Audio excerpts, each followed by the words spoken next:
Microsoft has just introduced the Surface Laptop Go, and it might be the holy grail of cheap but good laptops.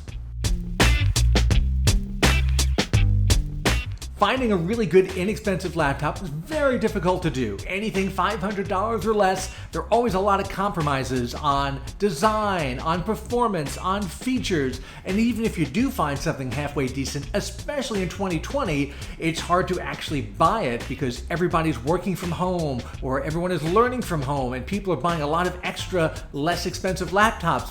So when Microsoft took the Surface laptop line, which is a very good premium laptop line, and said, hey, we're going to do a less expensive, more stripped down version called the Surface Laptop Go, of course, I was very excited. It starts at $550. It's got a 12.4-inch touchscreen, which is something you don't usually see in budget-priced laptops, and it's got a current-gen Intel Core i5 quad-core processor, which again is pretty decent for something around $500.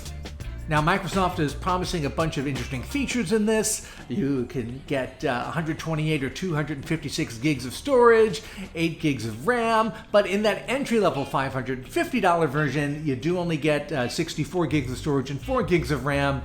Again, for $500, that's reasonable. I wouldn't expect a lot more for that, and I'm glad that you're getting the Core i5 CPU at the same time.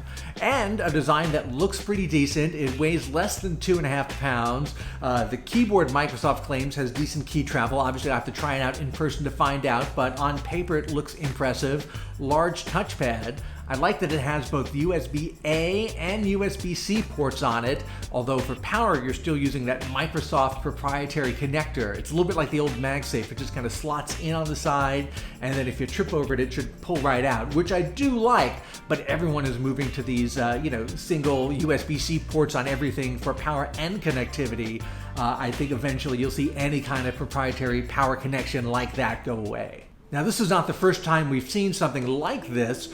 Earlier, Microsoft took the Surface Pro, and that's their big 2-in-1 tablet. It's a Windows tablet, you snap on a keyboard, so then it's like a 2-in-1 hybrid, and they released the Surface Go, which again is a less expensive version of that. The Surface Go, I think, starts at $399, but like all the other Surface tablet products, you gotta buy the keyboard separately. At least with the laptop, it comes with a keyboard built in because that's what makes it a laptop.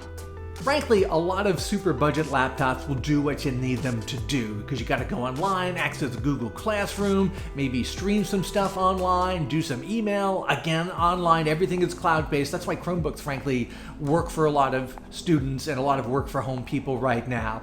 But if the keyboards and touchpads are terrible, if the screens are terrible, if the designs are plasticky and junky feeling, you're not going to enjoy using it, and you're going to feel that even for $400 or $500, you didn't really get your money's worth. So having a nice looking design and a decent build quality in this would really go a long way, especially with specs that are decent. The one thing I would watch out for is the webcam. It's only a 720 resolution webcam. That's frankly not much worse than mainstream laptops will give you most of the time. Very few laptops even have 1080 webcams, even expensive ones. But now that we're all living entirely online, mostly from our homes, and everything is a web conference or web meeting or Zoom meeting, we should start demanding better quality cameras across the board in budget laptops and more expensive laptops, really just everywhere. And the other quirk about the Surface Laptop Go you should watch out for is that it ships with Windows 10 S. That's the special version of Windows that restricts the apps that you can install on it to just selected ones from the Windows App Store. They say it's to make sure everything works great together, but it's really because these are usually lower powered devices, and they don't want you trying to install some big crazy software app in game and then going, oh, it doesn't work on here, this is terrible. So they restrict that. Fortunately, getting out of Windows 10 S mode and getting into just regular old Windows 10 mode takes about 15 seconds and 4 clicks of the mouse. So that is very easy to update, and I suggest that everybody will do that the moment they take their Surface Laptop Go out of the box. You should be able to pre-order the Surface Laptop Go starting at $550 today, and it will be hitting stores on October 13th.